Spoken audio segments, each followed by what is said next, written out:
Bila shaka ladies and gentlemen, nafahamu ya kwamba kila mtu anamjua comedian fulani huko nchini Kenya ambaye anaitwa Mamito. Mamito amemkashifu na kumkemea mbunge wa Nairobi West, si ni West ama ni East, ambaye ni Babu Owino. Nafahamu ya kwamba pia nitumie jina Babu Owino. Kuna kipindi ambacho Babu Owino, mtihani wa kidato cha 4 ukianza, aliweka wazi ya kwamba wazazi wanunue bando na atakuwa akifunza online ndio watoto waweze kujua namna ya kufanya hesabu. Na ikumbuka ya kwamba Babu Owino hajaifunza hesabu, hajaingia darasani akafunza hesabu, kumaanisha ya kwamba kuna mbinu nyingi ambazo zinatumika kufanya watoto kuelewa hesabu, lakini yeye amekurupuka na kusema ya kwamba ana uwezo. Kwa hivyo ni kwamba kulingana na Mamito, inaonekana ya kwamba Babu Owino amenyang'anya jukumu la walimu kulileta yeye kama mbunge kulifanya. Sasa Mamito amemkemea na kumwambia kwamba ana kazi ya kufanya. Babu Owino ana kazi ya kufanya kulingana na Mamito. Hii ni kwa nini? Kwa sababu Mamito anaona ya kwamba Babu Owino anafaa kufanya kazi ya ubunge.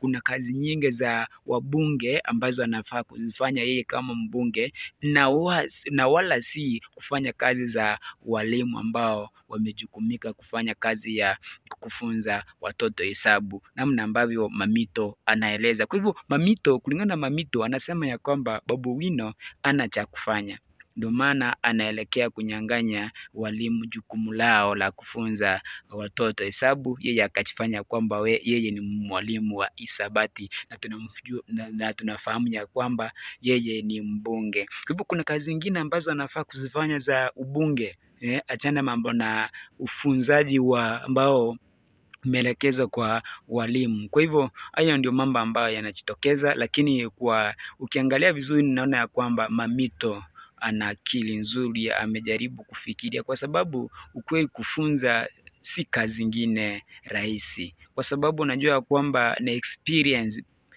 pia inamata sana katika ile hali ya kufanya watoto waelewe. Lakini unapata ya kwamba Babu Owino hajaingia darasani, hajaifunza, hajaipitia mbinu za kufunza watoto ni mbinu gani, sio lecture method namna ambavyo akadhani ya kwamba inakatumika, kwa sababu huko katika ufunzaji wa watoto huwa tunatumia wanatumia, sio tunatumia, wanatumia walimu, wanatumia kile ambacho tunaitwa learner centered. Sasa yeye kuna vitu vingine nafaa kufahamu, lakini yeye akaingilia kati na kusema ya kwamba ana uwezo wa kufunza. Ni hapo kama kuna uwezo wa kufunza, basi angeacha ubunge aelekee katika tasnia nzima ya ualimu. Langu jina lasalia kuwa Maskini Msomi, na hii ni Maskini Msomi TV, na kuomba ukisha kwamba una subscribe kwenye hii channel ndio tuweze kusonga pamoja, na kutakia kila laheri. Na kama unaona ya kwamba niko na makosa mahali,